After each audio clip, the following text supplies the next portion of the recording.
Star writer Vijayendra Prasad Bajrang Bhaijaan తో హిందీ సినిమాలకు స్టోరీలు రాయడం మొదలు పెట్టిన సంగతి తెలిసిందే. భజరంగ్ భాయిజాన్ లో సల్మాన్ ఖాన్ హీరోగా నటించగా కబీర్ ఖాన్ తెరకెక్కించి భారీ విజయం అందుకున్నారు. 75 కోట్ల బడ్జెట్లో నిర్మించిన ఈ సినిమా బాక్సాఫీస్ వద్ద ఏకంగా 900 కోట్లకు పైగా వసూళ్లను సాధించింది.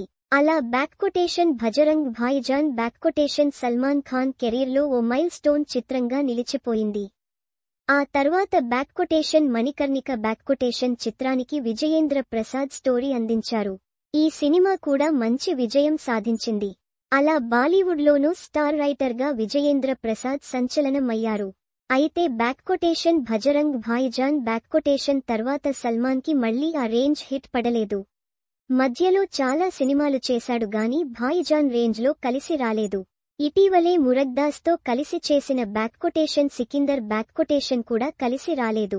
దీంతో సల్మాన్ ఖాన్ మరోసారి విజయేంద్ర ప్రసాద్ పైనే ఆధారపడాల్సి వస్తోంది. తాజాగా బ్యాక్కొటేషన్ భజరంగ్ భాయిజాన్ బ్యాక్కొటేషన్ సినిమాకి సీక్వెల్ తీసే ప్లాన్లో ఉన్నట్లు తెలుస్తోంది. పార్ట్ 2కి స్క్రిప్ట్కి సంబంధించి సల్మాన్ ఖాన్ విజయేంద్ర ప్రసాద్తో సంప్రదింపులు జరుపుతున్నారట. కొన్ని రోజుల క్రితమే ఈ ప్రక్రియ మొదలైందని తెలుస్తోంది. సీక్వెల్ తెరకెక్కించడానికి కబీర్ ఖాన్ కూడా సిద్ధంగా ఉన్నట్లు తెలిసింది.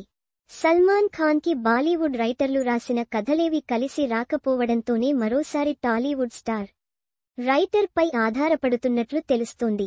ఆయన రాసిన కథలు ఇప్పటికే పాన్ ఇండియాని షేక్ చేసిన సంగతి తెలిసిందే. పాన్ వరల్డ్ ని సైతం అల్లాడిస్తున్నాయా? ఈ నేపథ్యంలోనే మరోసారి సల్మాన్ తెలివిగా స్టార్ రైటర్ ని బరిలోకి దించుతున్నారు.